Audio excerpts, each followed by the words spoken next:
Welcome back, travelers of history. Before we begin tonight's story, make sure to subscribe, because the past is darker, bloodier, and far more terrifying than most people realize. Tonight, we journey back to the year 1456, only 3 years after the Fall of Constantinople shook Europe to its core. An empire was rising, kingdoms were divided, and deep in the Balkans, one fortress stood between the Ottoman war machine and the heart of Europe itself. For 19 days, Belgrade became a living nightmare of fire, plague, shattered walls, and rivers filled with corpses. Outnumbered defenders fought not for glory, but simply to survive another sunrise. This is the story of the siege that changed history forever. The story of desperate men standing against an empire that believed itself unstoppable. This is the Siege of Belgrade.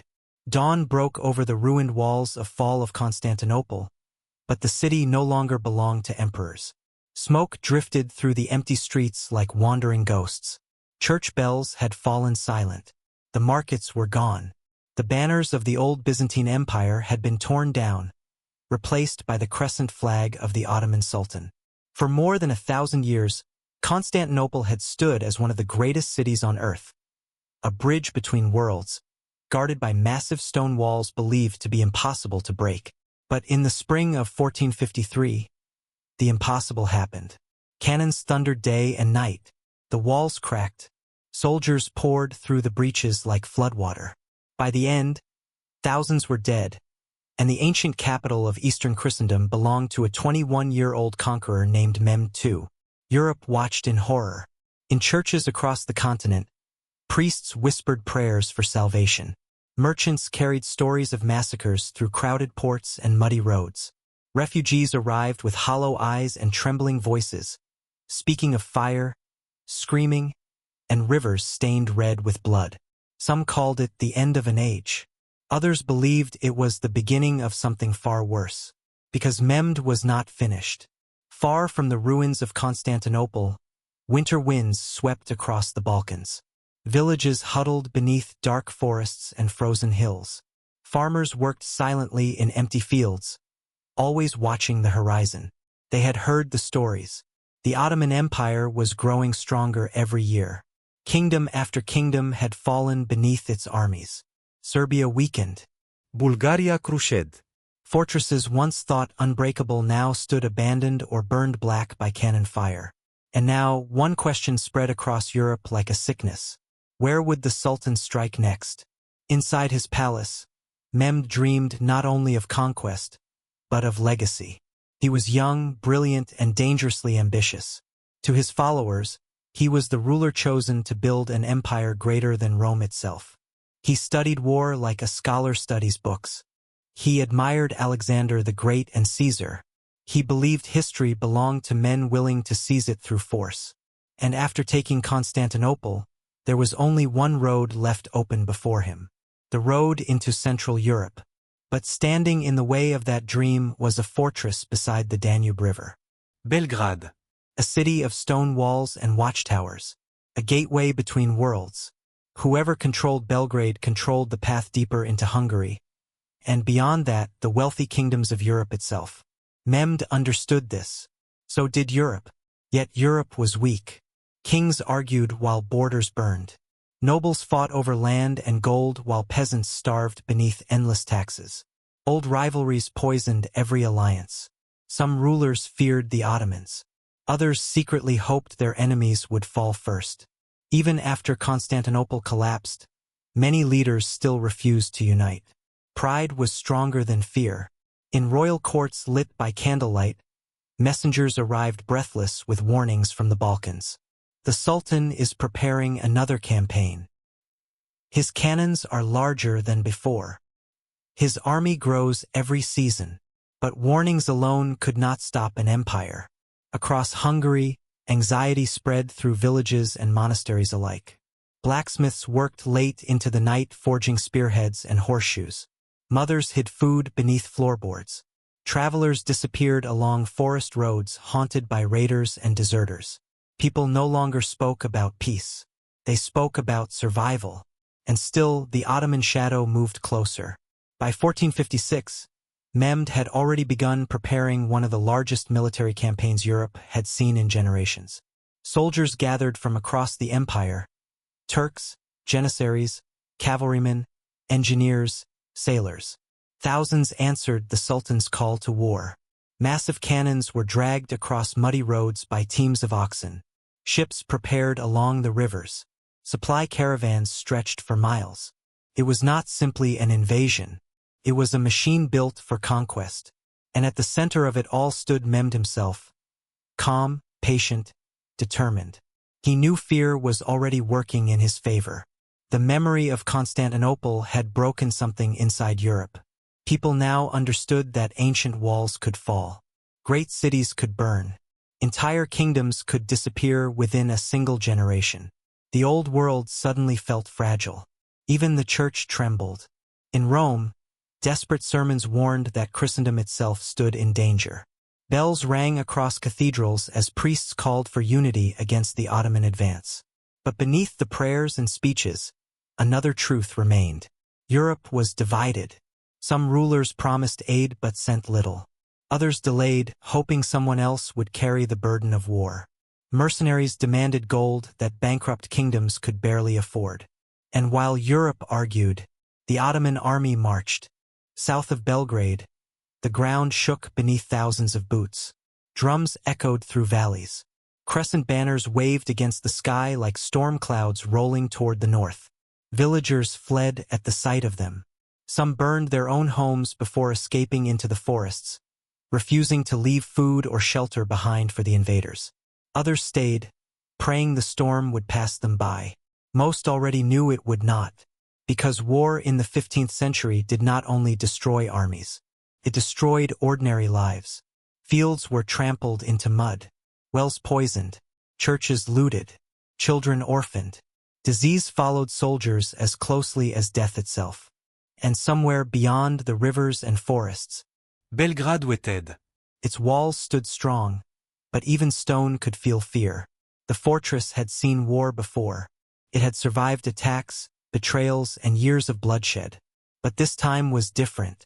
This time, the enemy marching toward its gates had already conquered one of the greatest cities in history. Many believed Belgrade would be next. And if Belgrade fell, nothing might stop the Ottoman road into the heart of Europe. The coming siege was no longer just about territory. It became a struggle over the future itself. In taverns and churches, people whispered the same terrifying thought. If Constantinople could fall, who could possibly survive what comes next? As night settled over the Balkans, cold winds moved through ruined villages and silent forests. Somewhere in the darkness, soldiers sharpened blades beside campfires. Priests prayed for miracles they feared would never come. Refugees wandered frozen roads, searching for safety that no longer existed. And far to the south, beneath the banners of the crescent moon, Mehmed the Conqueror prepared to march toward Belgrade, toward destiny, toward 19 days that would decide the fate of Europe. Morning fog drifted slowly across the Danube River. The water moved in silence beneath the towering walls of Belgrade, cold and dark like liquid steel. Fishermen pulled in empty nets while guards watched from the fortress towers above, their eyes fixed toward the southern horizon. Somewhere beyond those distant hills, the Ottoman army was coming, and everyone inside Belgrade knew it. The fortress stood where the Danube and Sava rivers met, a massive stronghold of stone built to guard the gateway into Hungary. For generations, soldiers had called it the Shield of Europe. Merchants traveling through the Balkans saw its towers from miles away, rising over the rivers like a warning to invaders. But by the summer of 1456, the city beneath those walls no longer felt invincible. Years of war had left scars everywhere. Wooden homes leaned crooked against narrow streets. Cracked churches stood beside crowded markets where food had become dangerously expensive. Refugees from fallen villages filled the city, sleeping in barns, alleys, and abandoned buildings. Many had escaped the Ottoman advance with nothing except the clothes they wore. And every new arrival brought darker stories. Stories of burned towns, of severed heads displayed beside roads, of entire communities erased beneath the march of the Sultan's army. Fear spread faster than disease. At night, Belgrade's streets became strangely quiet. Doors remained locked. Candles burned late inside crowded homes, while families whispered prayers over simple meals of bread and weak soup. Mothers held their children closer. Old men sharpened rusted knives that would be useless against trained soldiers. And somewhere deep inside themselves, many people already wondered if they were living through the final peaceful days they would ever see. Because no fortress, no matter how strong, could survive forever alone. The defenders of Belgrade understood this better than anyone.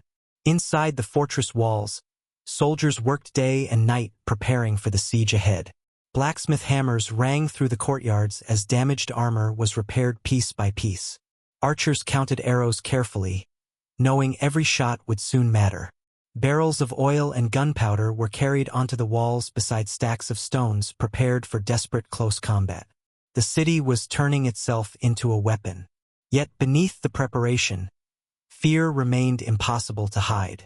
Many defenders had heard what happened at Constantinople just 3 years earlier. They knew the Ottoman cannons could tear through walls once believed indestructible. Some veterans still remembered the horrifying stories from survivors.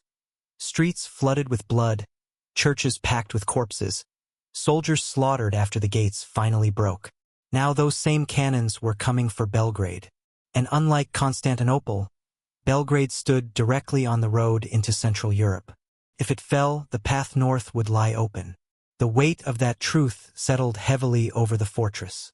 Every man guarding the walls understood they were no longer fighting only for a city. They were fighting for every kingdom behind them. For Hungary, for Vienna, for Europe itself. Yet beyond the speeches and grand promises, the reality inside Belgrade was painfully human. There were bakers still trying to feed hungry crowds, priests comforting the dying, children chasing each other through muddy streets, too young to fully understand the shadow hanging over the city.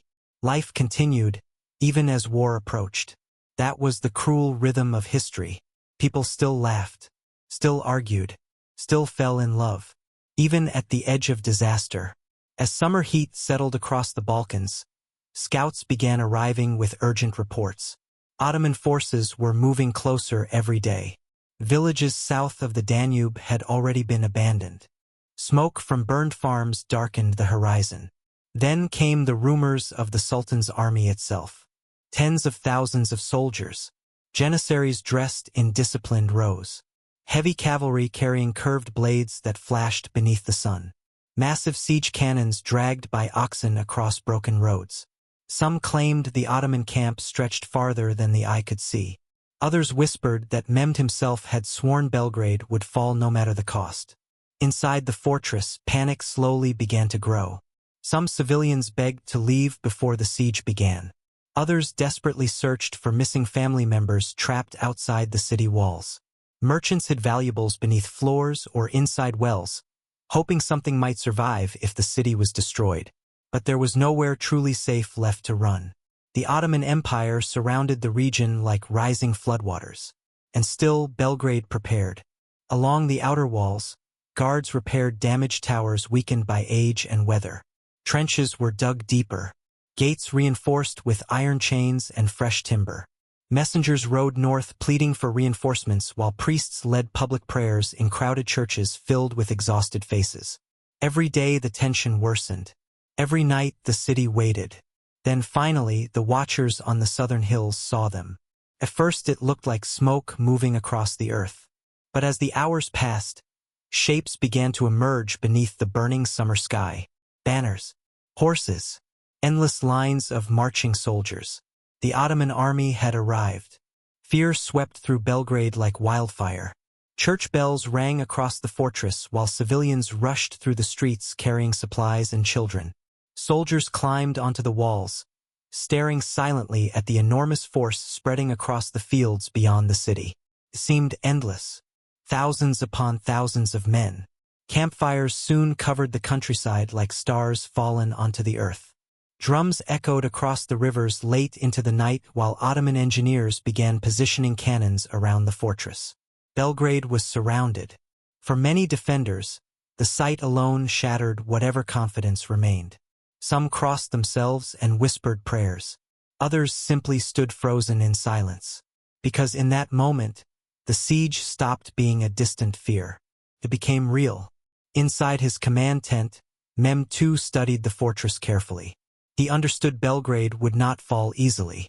Its position beside the rivers made it difficult to fully isolate. Its walls were strong, its defenders desperate. But Mehmed believed every fortress had a breaking point. He had already proven that at Constantinople. Now he intended to prove it again. As darkness covered the battlefield, fires burned on both sides of the walls. One army waited to conquer, the other waited to survive. Between them stood the fortress of Belgrade, scarred, exhausted, but still standing against the growing shadow of the Ottoman Empire. And somewhere in the cold silence of that summer night, the people trapped inside the city began to understand a terrifying truth. No one was coming to save them quickly. If Belgrade survived, it would survive through blood, hunger, and sacrifice. Or it would burn like every city before it. Rain fell over the Hungarian countryside as riders moved through the darkness. Their horses were exhausted, their armor stained with mud. Day and night, they carried the same desperate message from fortress to fortress, village to village. Belgrade was under siege, and if help did not come soon, it would fall. Across Hungary, fear spread like wildfire. Church bells rang through cold morning air, while peasants gathered in crowded town squares to hear news from the south. Merchants abandoned dangerous roads. Families packed what little they owned, preparing to flee deeper into the countryside if the Ottoman army pushed north. Many believed disaster had already become inevitable. After all, who could stop the conqueror of Constantinople? But far from the panic and confusion, one man still refused to surrender hope. John Hunyadi had spent most of his life fighting the Ottoman Empire. He knew their tactics, he knew their strength, and more importantly, he knew what would happen if Belgrade fell. By 1456, Hunyadi was no longer a young warrior charging recklessly into battle. Years of war had aged him hard. His face carried scars from countless campaigns. His body was worn down by wounds, sleepless nights, and endless political betrayals. But his mind remained sharp. To many across Hungary, he had become something larger than a commander. He was the shield standing between Europe and destruction. And now, that shield was being called south one final time. Inside his estates, messengers arrived carrying terrifying reports from Belgrade. The Ottoman army had fully surrounded the fortress. Massive cannons were already positioned around the walls. Supplies inside the city were running dangerously low. Every hour mattered. Hunyadi listened in silence. He understood the situation better than most rulers ever could. This was not simply another border raid or small campaign. Mehmed had come with the full strength of an empire. The Sultan intended to crush Belgrade completely. And if he succeeded, Hungary itself would become the next battlefield. Yet even in this moment of crisis, Europe remained divided. Many nobles hesitated to support Hunyadi. Some feared losing money. Others feared losing power. Old rivalries poisoned every discussion of unity. While the Ottoman army prepared for war, Christian leaders still argued over politics. It disgusted him, because Hunyadi had seen what happened when kingdoms wasted time. He had seen villages burned to ash. He had seen children wandering battlefields searching for dead parents. He had watched entire regions disappear beneath Ottoman conquest. For him, this war was no longer about glory. It was about survival. So despite his age, despite exhaustion, despite knowing the odds, John Hunyadi prepared to march again. Across Hungary, soldiers slowly gathered beneath his banner. Some were hardened veterans who had fought beside him for years. Others were mercenaries drawn by promises of gold. Many were ordinary peasants carrying farming tools turned into crude weapons. It was not the great united army Europe needed, but it was all they had. Blacksmiths worked through the night repairing armor and forging spearheads. Wagons filled with grain, arrows, and gunpowder rolled south toward the Danube.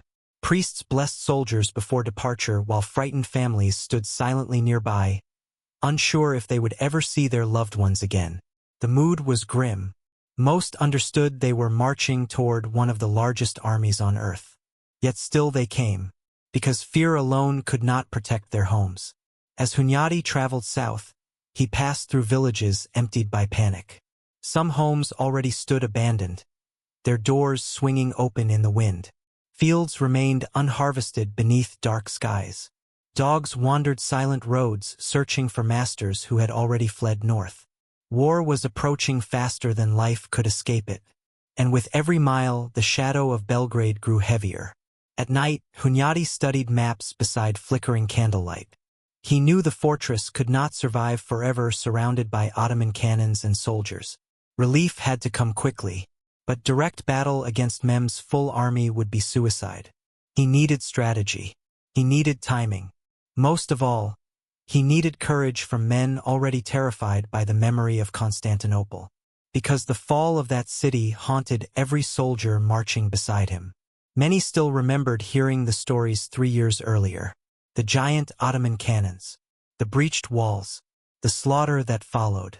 If Constantinople, one of the strongest cities in history, could fall, what chance did Belgrade truly have? Those doubts followed the army south like ghosts. But Hunyadi understood something many others did not. The Ottomans were powerful, but they were not invincible. He had defeated them before, and deep inside himself he believed they could still bleed. As the days passed, scouts began bringing clearer reports from the siege lines. Ottoman camps now covered the countryside around Belgrade. Their fleet controlled the rivers. Siege guns bombarded the fortress daily.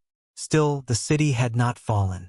The defenders continued holding the walls. That single fact gave Hunyadi hope. Belgrade was still alive, and as long as it stood, there remained a chance. One evening, as rain hammered against camp tents, Hunyadi walked alone through the muddy campfires of his gathered army. He saw tired faces illuminated by flamelight, young boys trying to act brave beside hardened veterans, men whispering prayers before sleep. Some sharpened swords in silence. Others wrote final letters home they knew might never be delivered. Hunyadi understood their fear because he carried the same fear himself. He knew many of these men would die soon. Perhaps he would die with them. But there are moments in history when retreat becomes impossible. Moments when ordinary people are forced to stand against something larger than themselves because there is nowhere left to run. For Hunyadi, Belgrade was that moment. And so the old warrior prepared for one final campaign. Far to the south, Ottoman fires still burned around the fortress walls. Mehmed believed victory was only a matter of time. His cannons continued hammering Belgrade day after day while his soldiers tightened the siege. The Sultan trusted that hunger, fear, and exhaustion would eventually destroy the defenders from within. But beyond the rivers and smoke, another force was slowly approaching. Not an empire, not a perfect army, but a desperate collection of soldiers, peasants, and survivors led by an aging commander who refused to let Europe fall without a fight. And as thunder rolled over the Balkans, John Hunyadi rode toward Belgrade knowing one terrible truth. This battle would likely decide the rest of his life, and perhaps the future of Europe itself.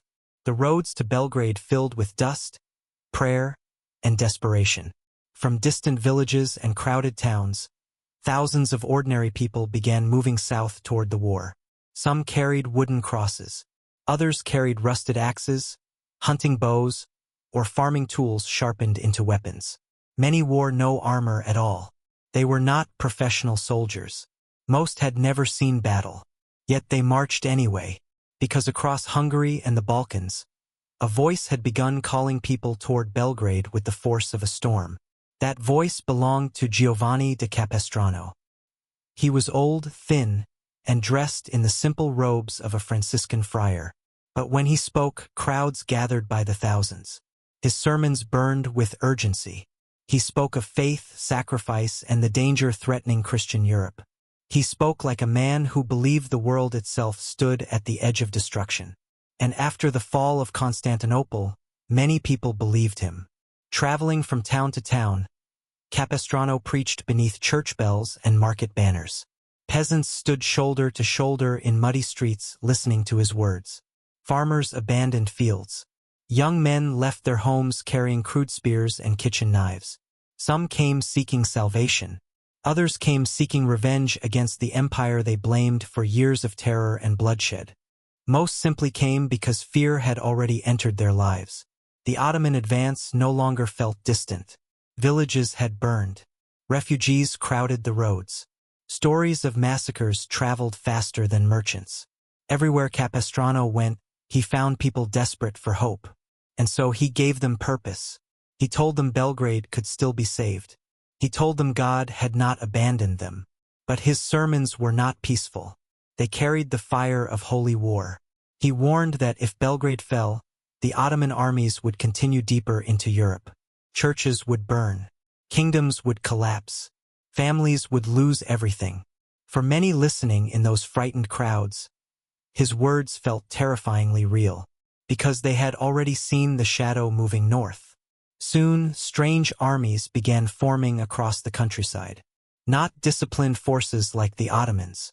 Not noble knights shining in polished armor, but exhausted peasants, wandering laborers, poor villagers, and desperate survivors carrying whatever weapons they could find. Some marched barefoot. Others carried homemade banners painted with crosses. Many had no training at all. Yet day after day, more people joined the movement south toward Belgrade. It became something larger than an army. It became a desperate wave of humanity driven by fear, faith, and survival. Even John Hunyadi understood how dangerous the situation had become. He respected Capestrano's ability to inspire people, but he also knew untrained fighters could easily become a disaster on the battlefield. Still, Hunyadi needed every man he could gather, because the Ottoman army surrounding Belgrade was enormous, and time was running out.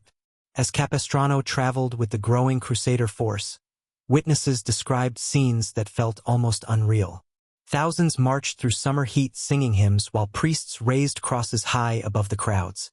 Campfires stretched across hillsides at night as sermons echoed beneath the stars. But beneath the passion and religious fury, another truth remained. Most of these people were terrified. Many had never traveled far from their villages before. Now they marched toward one of the most feared armies in the world.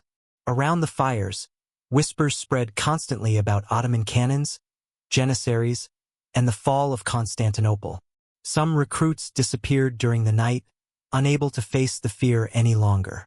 Others stayed only because they believed there was nowhere left to run. War had cornered them, and Belgrade had become the final line between survival and destruction. Meanwhile, inside the fortress itself, conditions worsened with every passing day. Ottoman cannons continued hammering the walls. Smoke drifted through the city constantly. Food supplies shrank dangerously low as thousands remained trapped inside. The defenders were exhausted. Still, they refused to surrender. Each morning they climbed the damaged walls again, staring out at the endless Ottoman camps surrounding them like a sea of fire and steel. And then came the rumors. Word spread through Belgrade that reinforcements were approaching. At first, few believed it, but soon scouts confirmed the impossible. Hunyadi was marching south, and with him came thousands of crusaders inspired by the fiery sermons of Capestrano. Hope returned carefully to the fortress. Not confidence, not certainty, but hope. For the first time since the siege began, the defenders understood they might not die alone behind the walls. Outside the city, however, the Ottoman army remained calm and disciplined. Mehmed II watched the growing reports carefully. He knew Hunyadi was dangerous. He respected the Hungarian commander's experience and victories against Ottoman forces in the past. But Mehmed still trusted in his numbers, artillery, and strategy.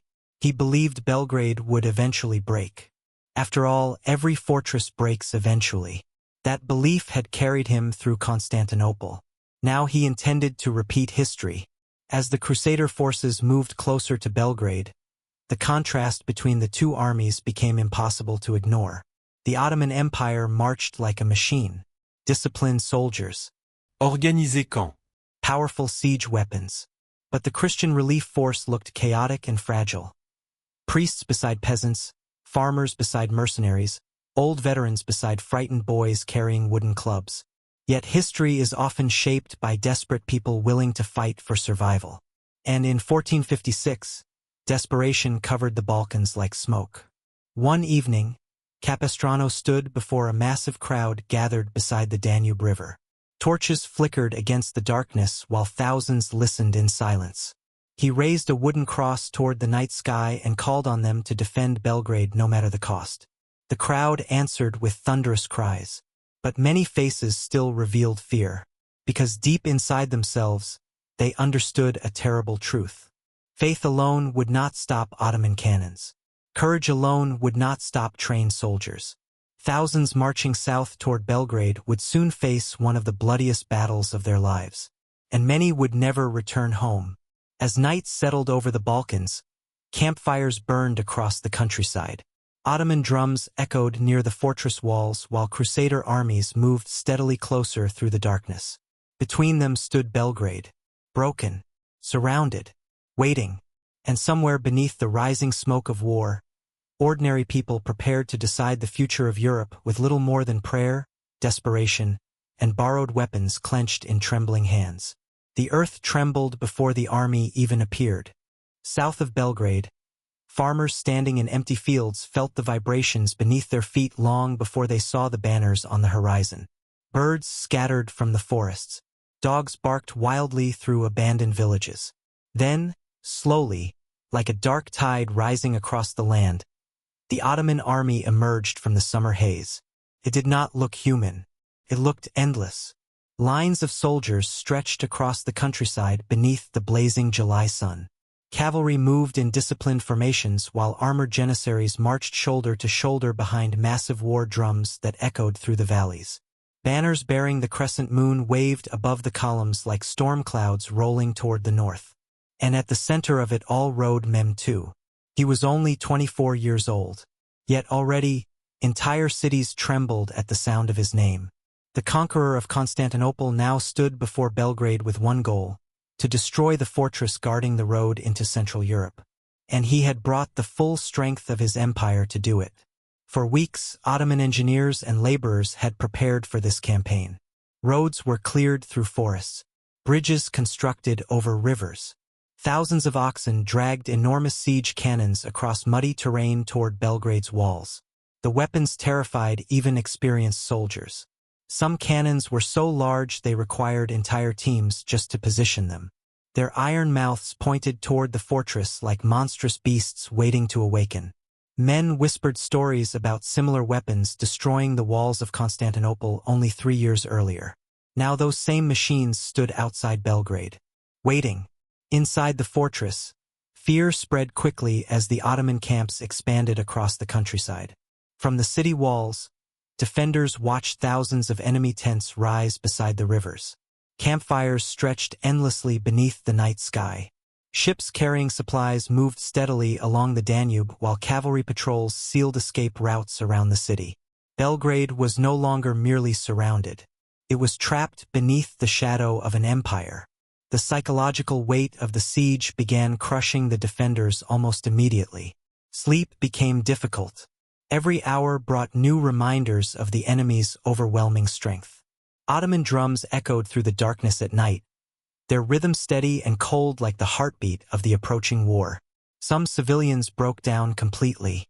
Mothers cried silently while holding starving children. Priests prayed beside overcrowded shelters filled with refugees. Merchants who once dreamed of wealth now traded jewelry for scraps of bread. Yet outside the walls, the Ottoman army remained calm and methodical. This was not chaos. This was conquest carefully organized by one of the most powerful states in the world.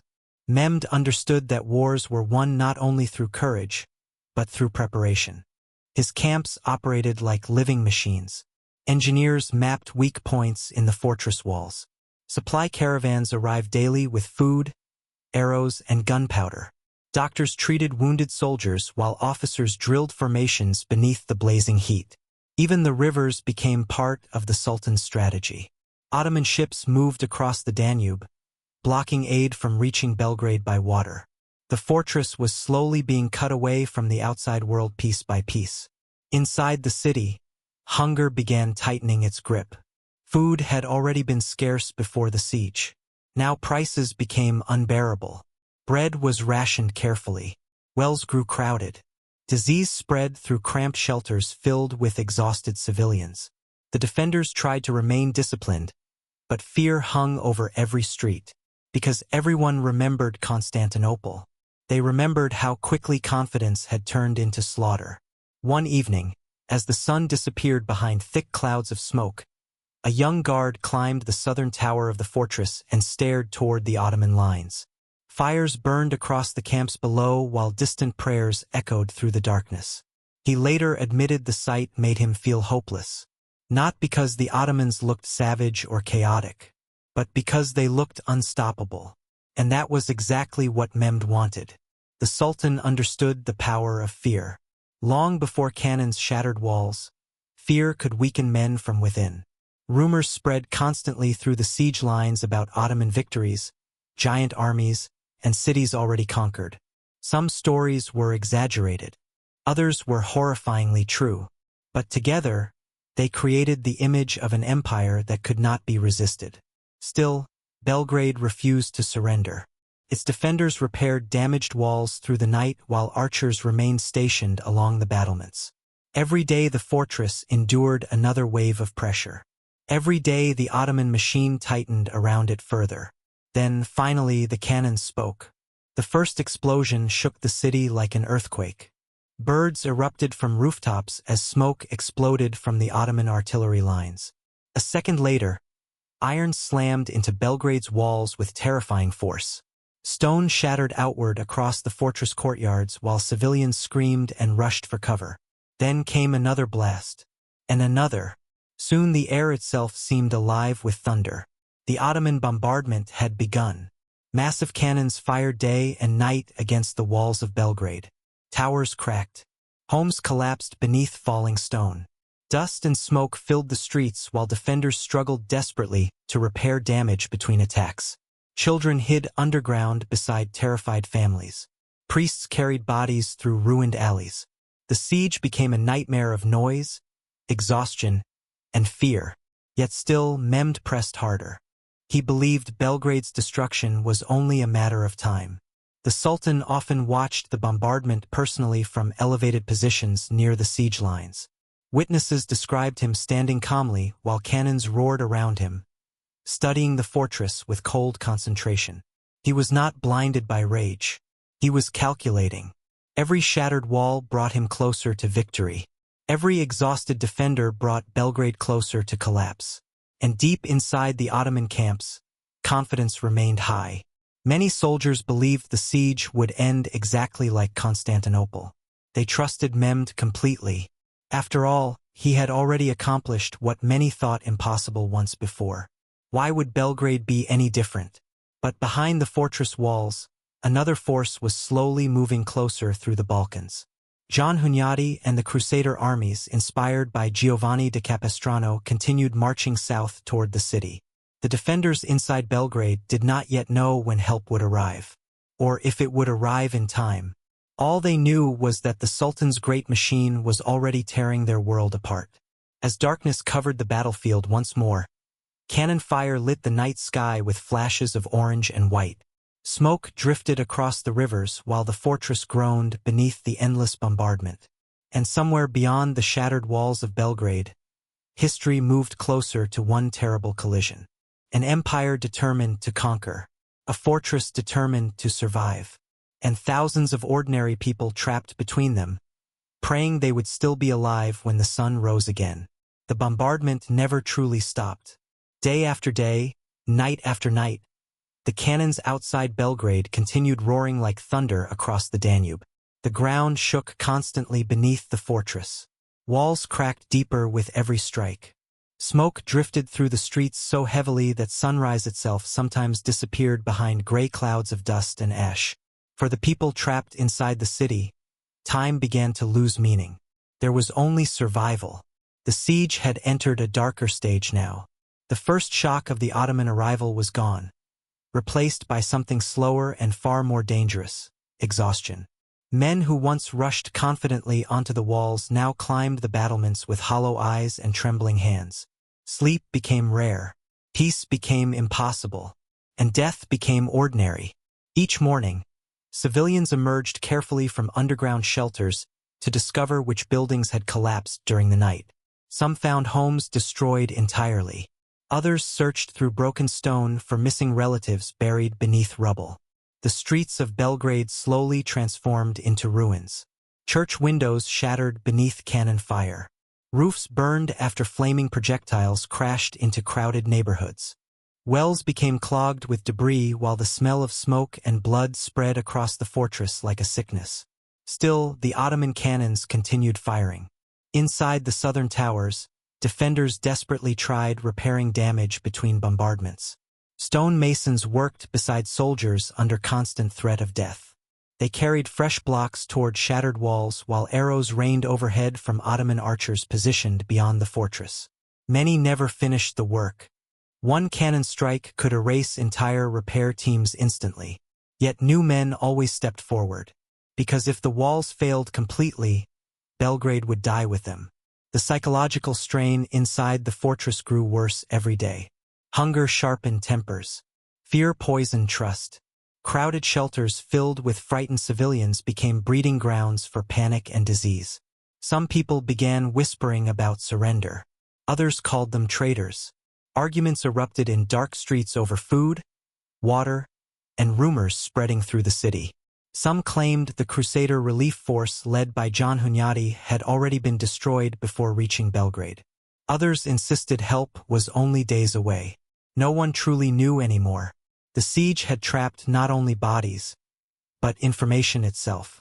And uncertainty became another weapon. Meanwhile, outside the walls, Mehmed II pressed the attack relentlessly. Ottoman engineers moved siege trenches closer to the fortress, while artillery crews worked tirelessly beside giant cannons blackened by smoke and heat. The Sultan understood that victory often belonged to the side willing to endure longer. And he believed Belgrade was slowly breaking. Every day, Ottoman forces tested the defenses with arrows, small assaults, and bombardments designed to wear the defenders down. Janissaries studied weak points along the walls while sappers prepared to undermine sections of the fortress foundations. The Ottoman war machine moved carefully, patiently, like a predator circling wounded prey. But inside Belgrade, survival created strange forms of courage. Ordinary people began doing extraordinary things. Young boys carried water to wounded soldiers during bombardments. Elderly priests helped drag stones onto damaged walls. Women worked beside blacksmiths forging bolts and repairing armor while cannon fire echoed around them. There were no civilians anymore, only survivors. One witness later described the city as a graveyard still trying to breathe. And nowhere was the terror greater than on the walls themselves. Every defender stationed their new death could come without warning.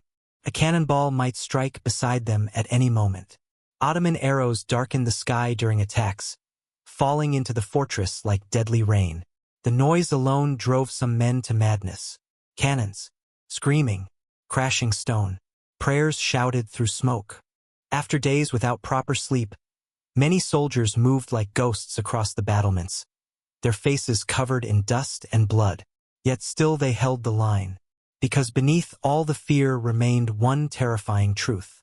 If the Ottomans entered the city, the slaughter would begin.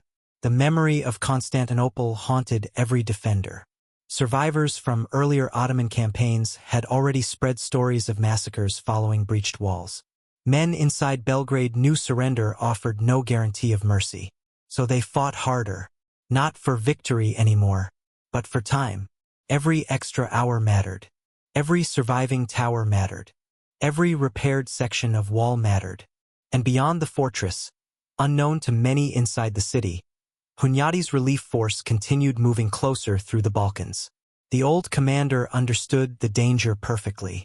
If Belgrade collapsed before he arrived, the entire campaign could end in catastrophe. His men marched quickly despite exhaustion, heat, and shortages of their own.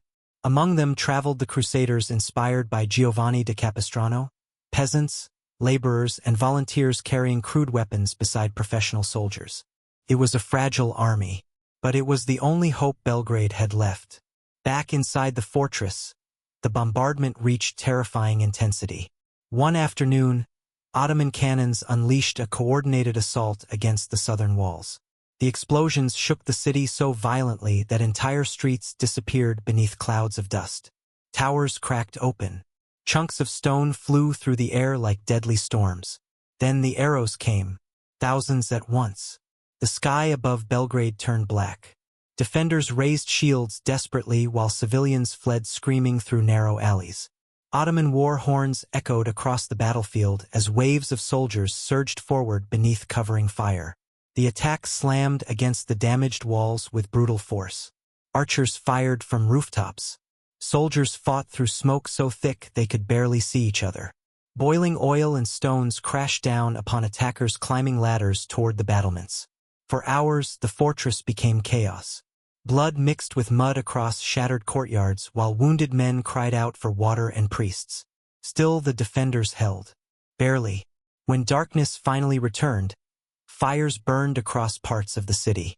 Bodies covered the damaged walls while exhausted survivors collapsed beside ruined defenses they somehow still protected. The siege was slowly becoming a battle of endurance neither side could escape. But inside Belgrade, one terrible realization had become impossible to ignore. The walls would not survive forever. Sooner or later, the Ottomans would break through. And when that moment came, the fight for Belgrade would no longer happen atop stone walls and towers. It would happen inside the streets themselves, house by house, blade against blade, survival against annihilation. As night covered the ruined fortress, smoke drifted silently toward the stars. Somewhere beyond the battlefield, church bells rang faintly in distant villages untouched by war. But inside Belgrade, the people waiting behind shattered walls understood something the rest of Europe still did not. Civilization itself can feel terrifyingly fragile when the sky turns black above you, and no one knows whether morning will come again. The Danube no longer carried trade, fishermen, or peace. It carried war. Under the gray skies of July 1456, the great river beside Belgrade had become a battlefield of drifting wreckage, floating bodies, and burning ships. Smoke rolled across the water while Ottoman vessels blocked the fortress like iron chains stretched across the current. Belgrade was starving, and John Hunyadi knew that if the river remained sealed, the city would eventually die. The old commander studied the Ottoman blockade carefully as his forces gathered north of the fortress. From the riverbanks, he could see enemy ships guarding the Danube in tight formations. War galleys armed with archers, sailors, and artillery designed to stop reinforcements from reaching Belgrade. It was a deadly trap. The fortress could not survive much longer without food, weapons, and fresh soldiers. Inside the walls, defenders were already exhausted by constant bombardment.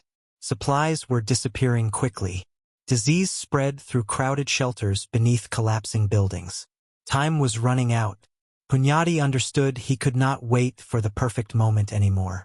He had to break the blockade. Even if the river itself became a graveyard, preparations began quietly.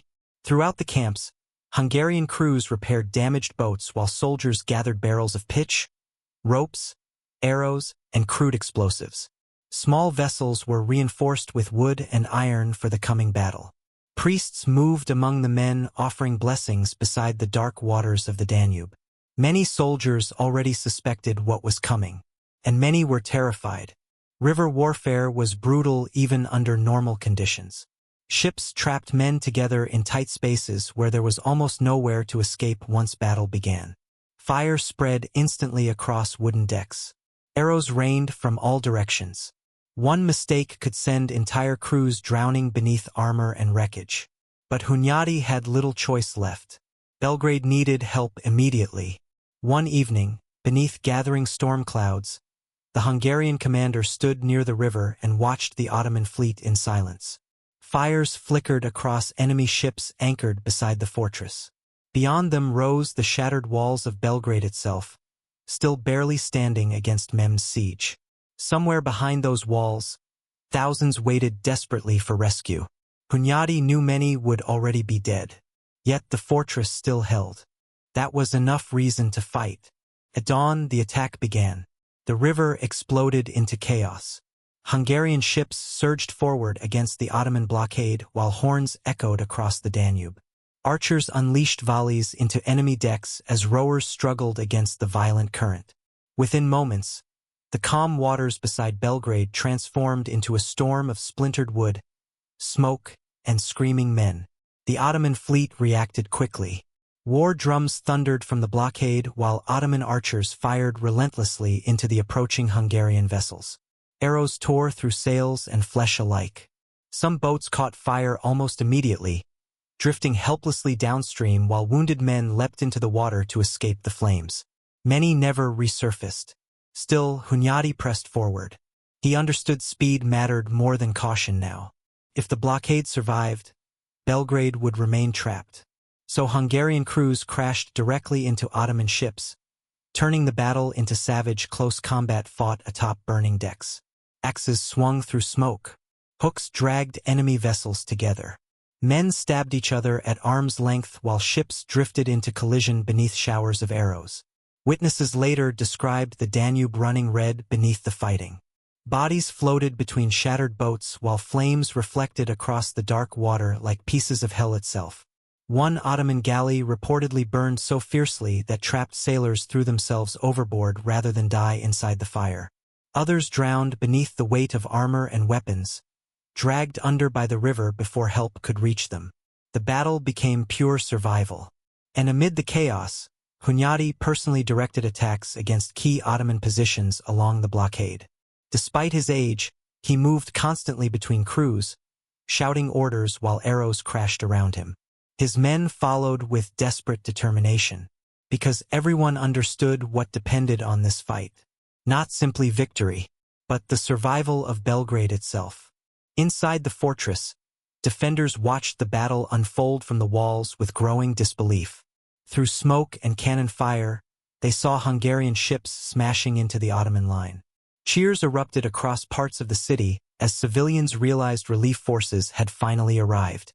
For the first time since the siege began, hope returned visibly to Belgrade. And that hope fueled resistance. Defenders along the walls intensified their attacks against Ottoman positions while the river battle raged below. Archers fired into enemy ships from the battlements. Cannons inside the fortress joined the chaos, targeting Ottoman vessels blocking the approach. Suddenly, the siege no longer felt certain. Mehmed II watched the battle carefully from the shore. The Sultan remained calm outwardly, but the river attack threatened his strategy in dangerous ways. Belgrade was supposed to remain isolated and starving. Now Hunyadi was breaking through. The Ottoman fleet fought fiercely to hold the blockade, but the violence of the battle slowly shattered their formations. Burning ships drifted into one another. Smoke reduced visibility across the river. Some crews panicked as Hungarian vessels forced openings through the line. Then finally, after hours of brutal fighting, the blockade broke. Hungarian ships carrying supplies and reinforcements surged toward Belgrade through the shattered Ottoman fleet. Cheers erupted from the fortress walls while exhausted defenders rushed to receive food, weapons, and fresh soldiers entering the city. It was not a complete victory. Hundreds were already dead. The river itself had become filled with corpses and wreckage. But Belgrade was no longer alone. And for the first time during the siege, Mehmed faced something he had not expected. Resistance that refused to collapse. As darkness fell across the battlefield, smoke drifted silently above the Danube. Burned ships still floated near the riverbanks while bodies washed slowly against shattered wood and broken oars. The smell of death covered the water. Priests moved among survivors offering prayers beside piles of wounded soldiers pulled from the river. Some men cried openly from exhaustion and relief. Others simply stared silently into the darkness, unable to forget what they had witnessed. Because battles are often remembered through glory. But the men fighting on the Danube that day saw something very different. They saw drowning sailors clawing desperately for air. They saw fire consume trapped crews alive. They saw the river swallow fathers, sons, and brothers beneath armor too heavy to escape. And still the siege continued. Belgrade remained surrounded. The Ottoman cannons still stood outside the walls. The fortress was wounded, starving, and dangerously fragile. But after the battle on the Danube, one truth had become clear. The people defending Belgrade were no longer simply waiting to die. Now they were fighting back. The walls of Belgrade were dying. For days, the Ottoman cannons had pounded the fortress without mercy. Stone cracked apart beneath endless bombardment. Towers leaned dangerously over streets buried in dust and rubble. Entire sections of the outer defenses had already collapsed into jagged ruins overlooking the battlefield below. Still, the defenders fought on. But everyone inside Belgrade understood the truth now. The walls would not survive much longer. By late July 1456, exhaustion had consumed the fortress completely. Soldiers slept beside corpses because there was nowhere else to rest. Civilians rationed crumbs of bread while smoke from constant fires drifted through shattered neighborhoods. The city no longer resembled a fortress. It resembled the aftermath of the world ending. And outside the broken defenses, Mehmed II prepared for the final assault. The Sultan had watched the siege carefully. The river blockade had been broken by John Hunyadi, and the defenders inside Belgrade had regained dangerous hope. Mehmed understood the longer the siege continued, the greater the risk of losing momentum. So he decided to crush the fortress completely. Ottoman officers moved through the camps preparing thousands of soldiers for attack. Janissaries sharpened curved blades beside campfires while engineers positioned ladders, siege tools, and explosives near the damaged walls. Drums echoed through the night. Torches burned across the battlefield like rivers of fire. Everyone knew what was coming. Inside Belgrade, the defenders prepared as best they could. Priests walked through ruined streets offering final prayers to exhausted soldiers. Women carried stones and boiling oil toward the walls. Archers checked their remaining arrows carefully, knowing supplies were nearly gone. Fear hung over the fortress like smoke. Some men whispered goodbye to friends before taking their positions. Others prayed silently beside shattered towers. Because once the Ottomans broke through the walls, the siege would become slaughter. At dawn, the attack began. The Ottoman cannons unleashed one final bombardment against the weakened fortress. Explosions tore through the southern walls while clouds of stone dust swallowed entire sections of Belgrade. Defenders stumbled through smoke so thick they could barely breathe. Then came the horns. Thousands of Ottoman soldiers surged forward at once. Janissaries advanced in disciplined lines beneath waves of arrows while other troops rushed carrying ladders and shields. War cries thundered across the battlefield as the Ottoman army crashed against the broken walls of Belgrade like a tidal wave. The defenders answered with desperation. Arrows darkened the sky. Boiling oil poured onto attackers climbing through breaches. Rocks, spears, and burning debris rained down from the battlements. But the walls were too damaged now. Too weak. Too exhausted. Slowly, the Ottomans forced their way into the fortress. The first enemy soldiers crossed through shattered breaches beneath collapsing towers while brutal hand-to-hand combat erupted instantly inside the defenses. Swords clashed through smoke-filled streets. Men stabbed each other at arm's length beside burning barricades and broken stone. The battle stopped feeling organized. It became survival. Inside Belgrade, chaos spread rapidly.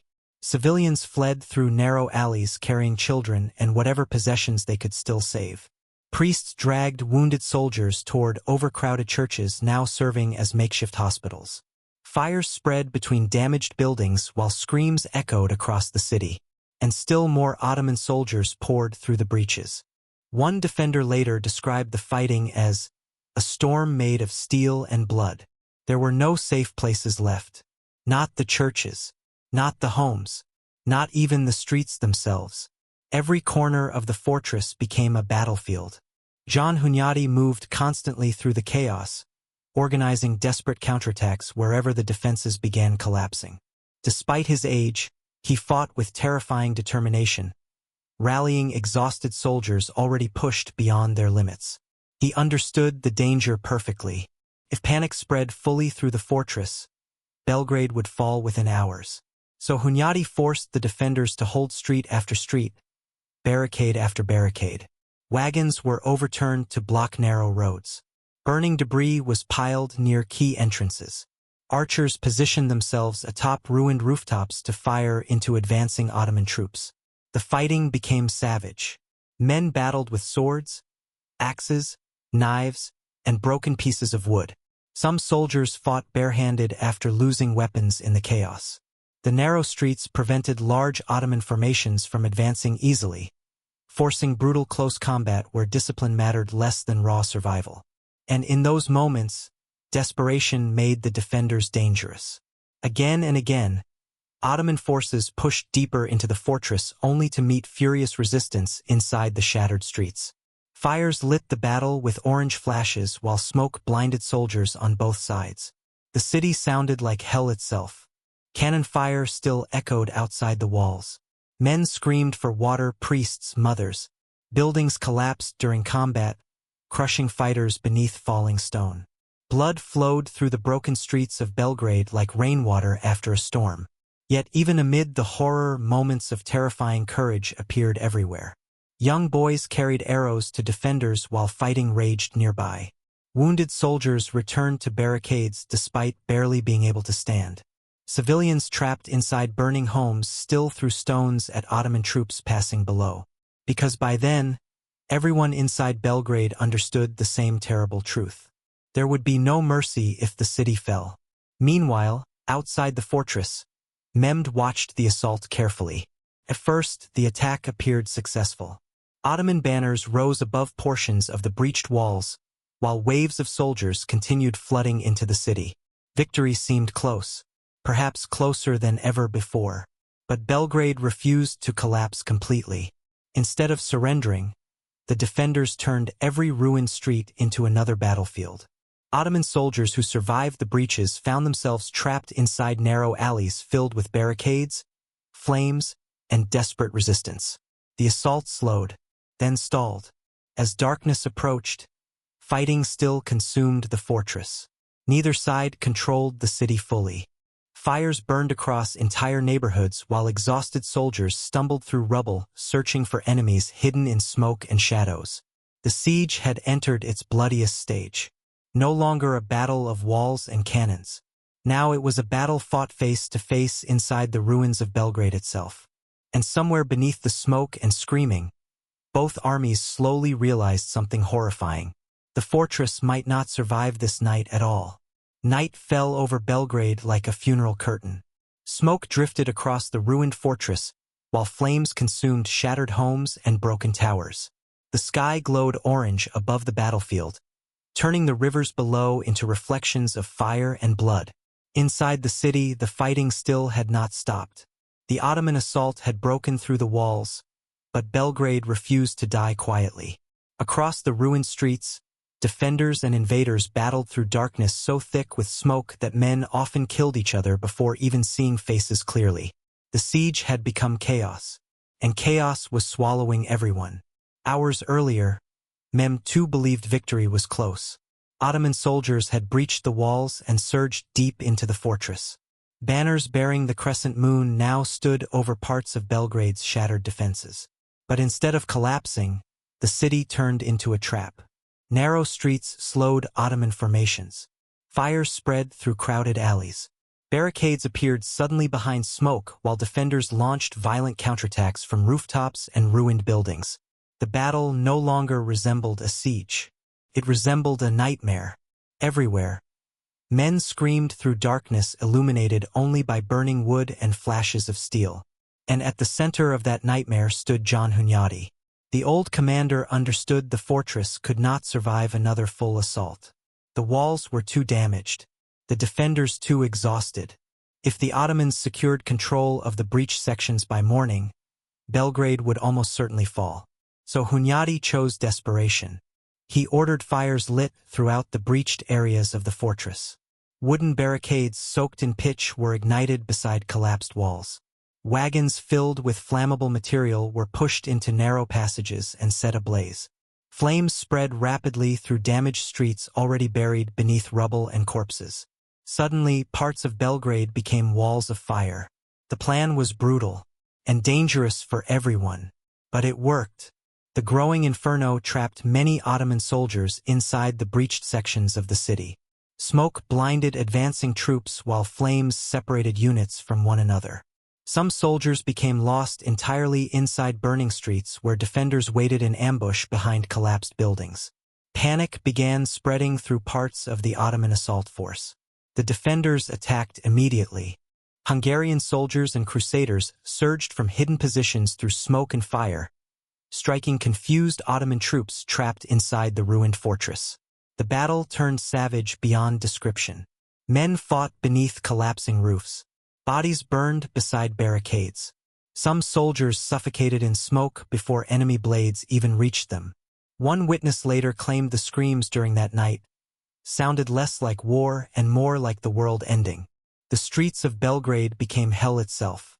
Inside the chaos, ordinary people continued fighting beside trained soldiers. Civilians carried water through burning alleys while priests dragged wounded men away from spreading fires. Women armed with axes defended barricades beside exhausted mercenaries. The fortress had become something terrifying, a city refusing to surrender no matter the cost. Outside the walls, Ottoman commanders struggled to restore order among the assault forces trapped inside the breaches. Flames blocked movement while smoke made communication nearly impossible. Janissaries still fought fiercely, but confusion spread through the battlefield faster than commands could control it. Even the mighty Ottoman war machine was beginning to fracture beneath the chaos. Still, Mehmed refused to retreat. The Sultan believed victory remained within reach.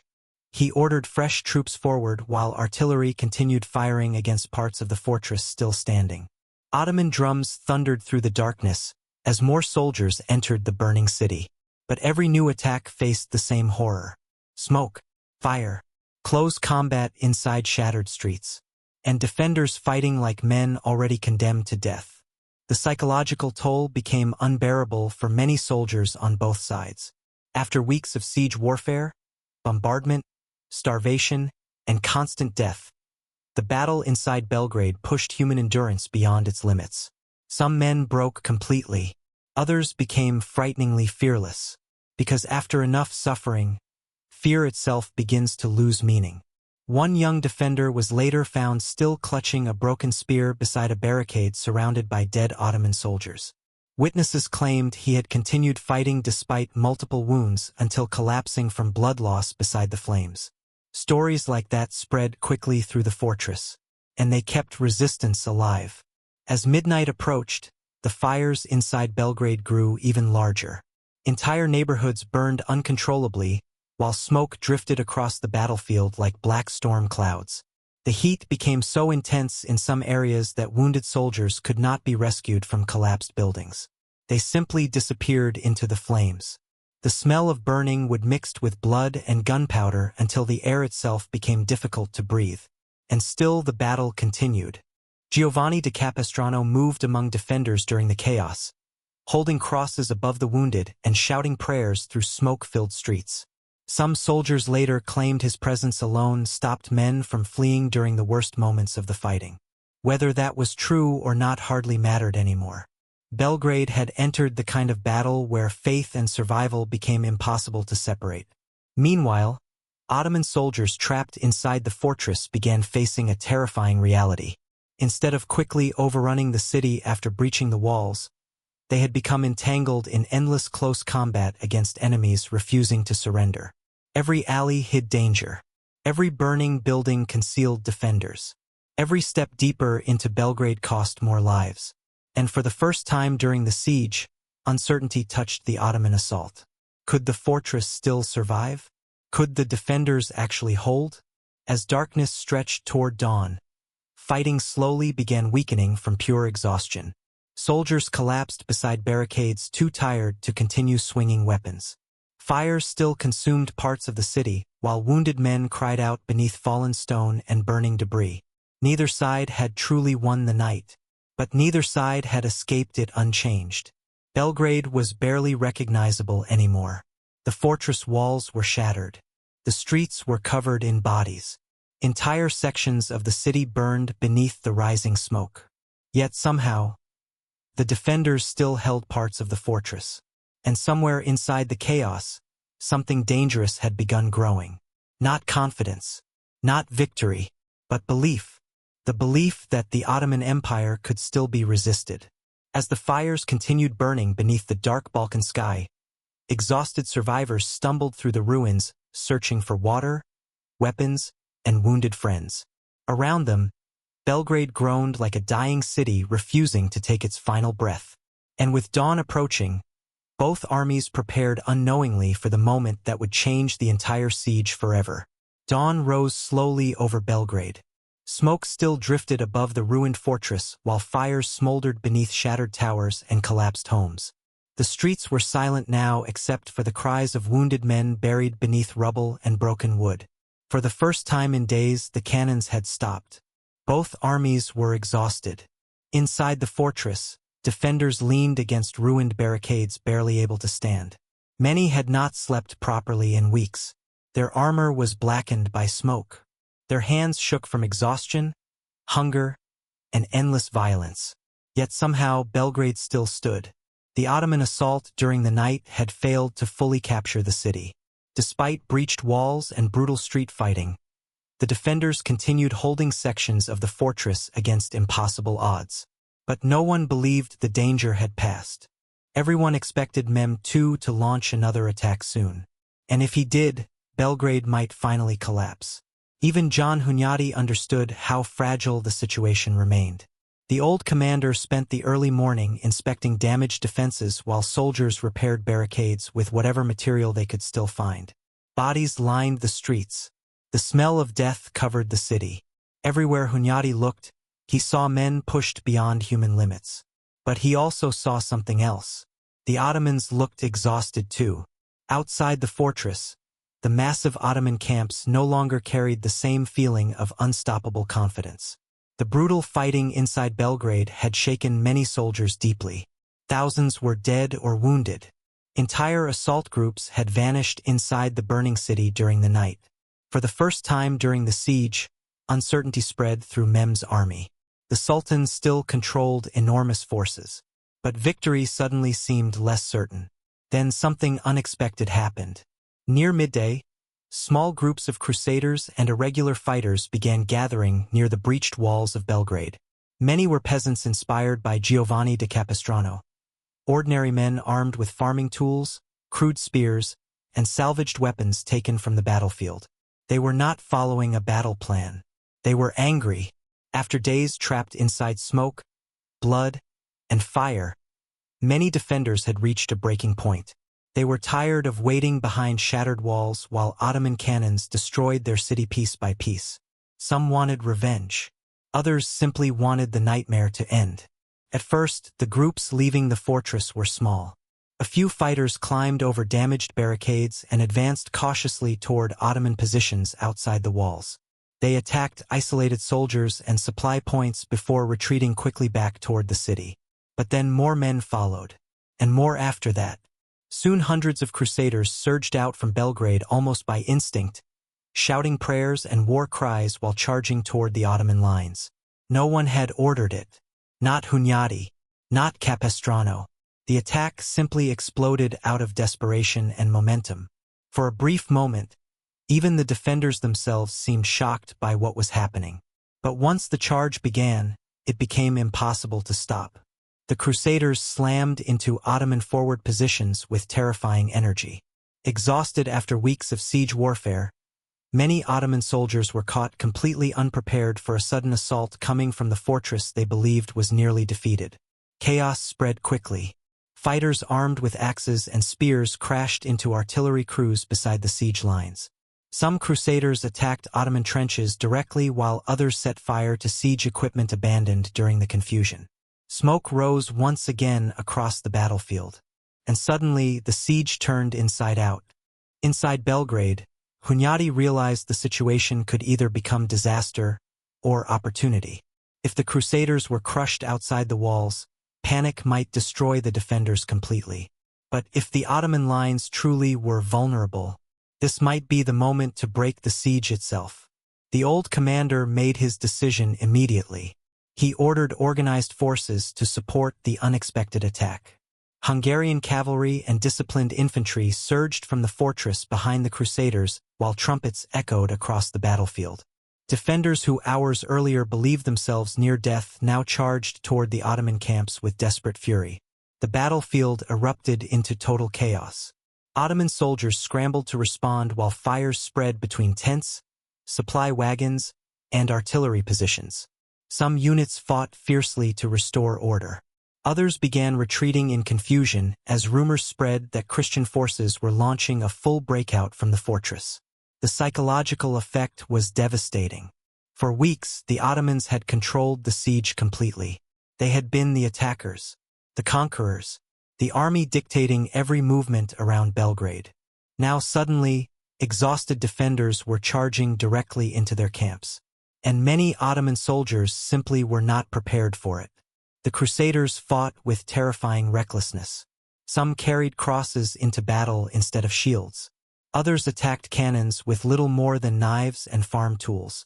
They fought like men convinced survival depended entirely on driving the enemy away from Belgrade forever. Because for many of them, it did. Amid the chaos, Giovanni da Capestrano himself reportedly moved among the fighters carrying a cross high above the battlefield. Witnesses described him shouting prayers while smoke and arrows filled the air around him. Whether through faith or desperation, the Crusaders kept advancing. Then the Ottoman lines finally began to crack. What started as confusion slowly transformed into panic across parts of the siege camps.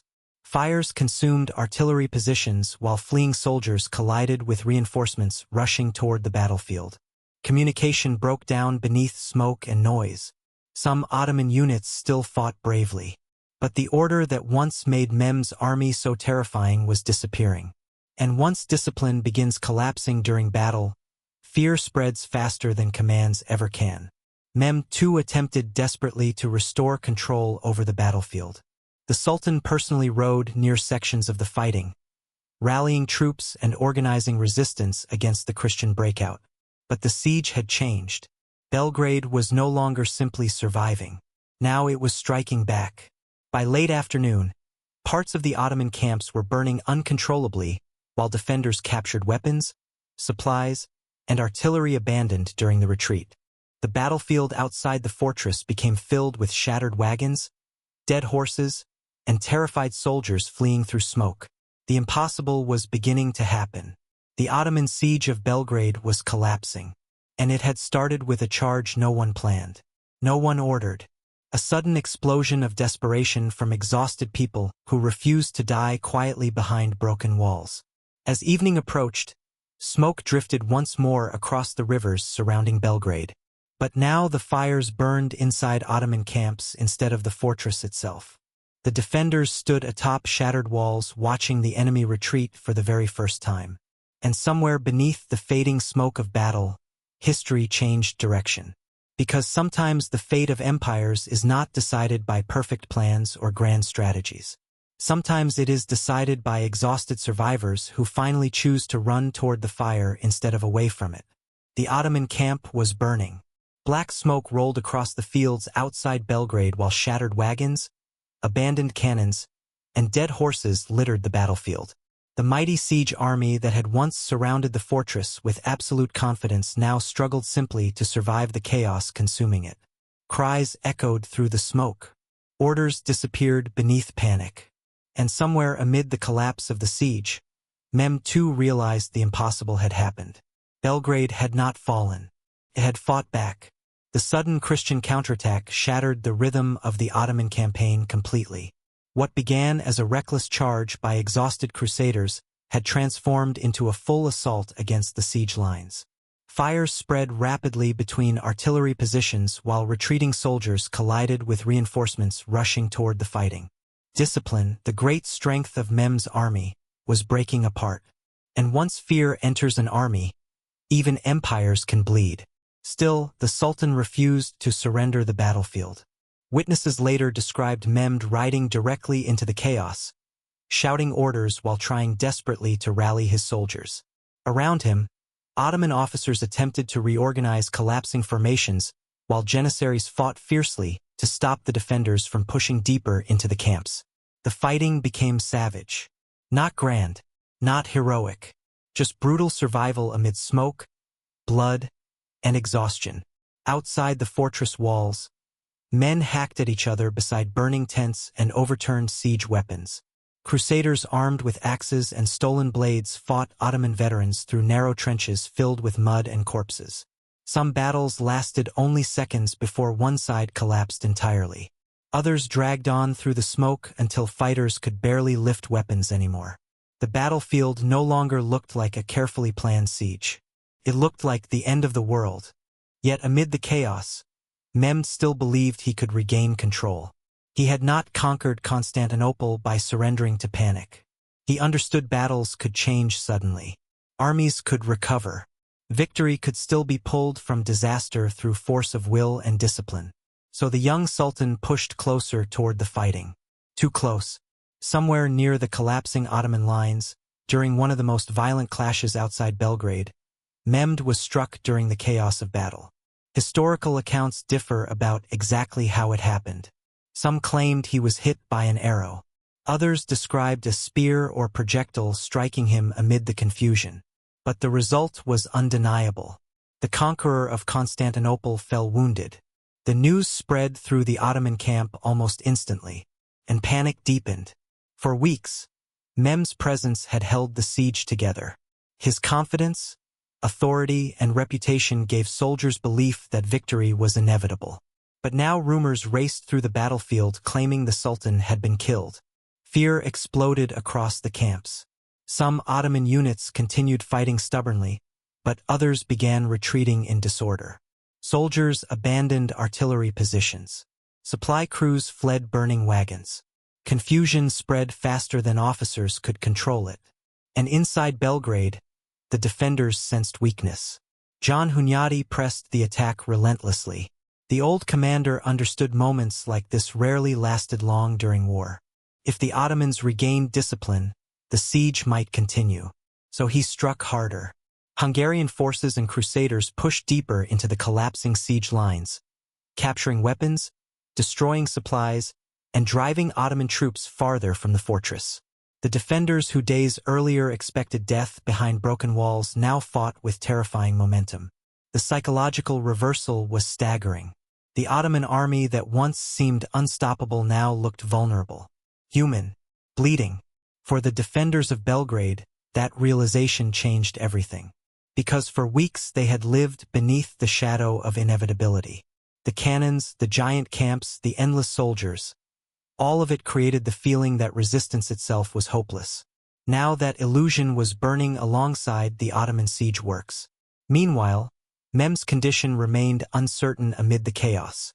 Ottoman guards rushed to protect the wounded sultan while commanders struggled desperately to prevent complete collapse. Even injured, Mehmed reportedly continued issuing orders, refusing to abandon the battlefield entirely. But the siege had already slipped beyond his control. The defenders had survived the walls breaking. They had survived starvation and bombardment. And now they had shattered the confidence of the invading army itself. As evening approached, Ottoman forces began withdrawing farther from Belgrade in increasing disorder. Fires consumed abandoned camps while surviving soldiers carried wounded comrades south away from the battlefield. The retreat did not happen cleanly. Many soldiers died simply trying to escape the chaos. Dead bodies covered trenches and roads leading away from the fortress. Horses wandered riderless through burning camps. Broken cannons stood abandoned beside piles of supplies left behind during the panic. The siege that was meant to demonstrate Ottoman dominance had become catastrophe. Yet victory did not feel glorious inside Belgrade. The defenders were too exhausted, too broken, too surrounded by death. When the fighting finally began slowing near nightfall, survivors wandered silently through the battlefield staring at the destruction around them. Some searched desperately for missing relatives or friends beneath piles of corpses and rubble. Others simply collapsed where they stood, because survival itself had become almost impossible to understand. Inside the fortress, churches overflowed with wounded men. Priests moved among rows of dying soldiers while smoke from the battlefield drifted through shattered windows. Civilians carried water and cloth through streets still stained with blood from days of fighting. Belgrade remained standing, but it no longer resembled a living city. It resembled a graveyard that somehow still breathed. Even Hunyadi himself understood the terrible cost of the victory unfolding around him. Thousands were dead. Entire sections of the fortress were destroyed. Disease and exhaustion spread rapidly among survivors packed into the ruined city. And beyond the battlefield, the Ottoman Empire still remained powerful. This was not the end of the war, only the end of one siege. Still, history had changed. The Ottoman advance into Central Europe had been stopped at Belgrade. Not by perfect armies, not by united kingdoms, but by starving defenders, exhausted peasants, wounded soldiers, and desperate people who refused to surrender even after the walls collapsed around them. As darkness covered the battlefield once more, the fires outside Belgrade slowly began fading into embers. Smoke drifted across silent camps abandoned by the retreating Ottoman army. And somewhere far beyond the ruined fortress, across frightened kingdoms that had spent weeks waiting for disaster, word slowly began to spread. The conqueror had been wounded, the siege had failed, and Europe, at least for one more generation, had survived. Silence settled over Belgrade at last. After 19 days of fire, blood, and endless cannon thunder, the battlefield finally grew quiet. Smoke still drifted above the ruined fortress while blackened walls stood broken against the summer sky. The rivers carried ashes downstream beside shattered ships and floating debris left behind by the siege. The fighting was over, but death remained everywhere. Survivors walked slowly through the wreckage of Belgrade like ghosts wandering the ruins of another world. Streets once crowded with merchants and children had become fields of rubble and corpses. Burned homes collapsed inward beside churches overflowing with wounded men too weak to stand. The city had survived, but survival came at a terrible price. The defenders who remained alive were exhausted beyond words. Many had not eaten properly in weeks. Others carried wounds already beginning to rot beneath dirty bandages. Everywhere priests whispered final prayers beside soldiers dying long after the battle itself had ended. Victory did not feel triumphant inside Belgrade. It felt heavy, painful, almost unreal. Outside the fortress, the abandoned Ottoman camps stretched across the countryside like scars left behind by a storm. Broken cannons stood silent beside burned tents and ruined trenches. Dead horses rotted beneath the summer heat while crows gathered across the battlefield in enormous black clouds. The siege had ended, but the suffering had not. Disease spread quickly through both armies after the fighting stopped. Bodies remained unburied for days beneath the crushing heat of July. Water sources became contaminated.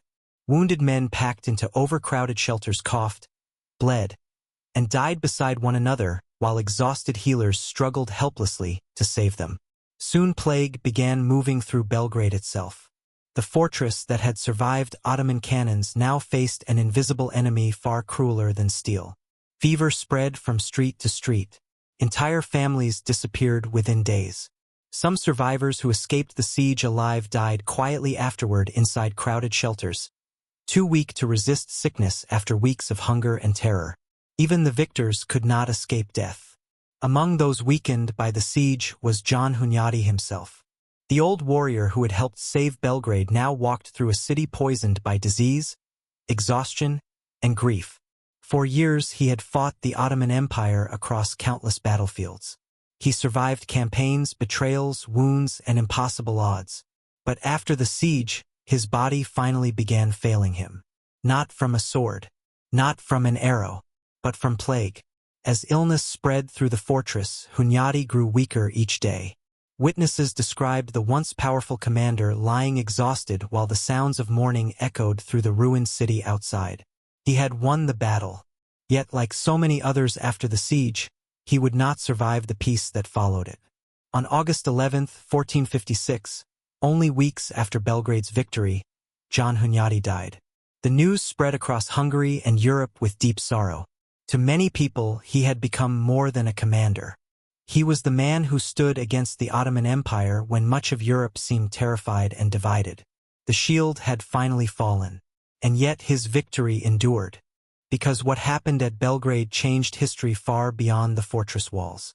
Mehmed II survived his wounds and remained one of the most powerful rulers of his age.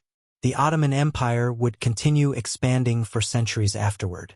But Belgrade stopped the immediate march into Central Europe. The road north remained closed.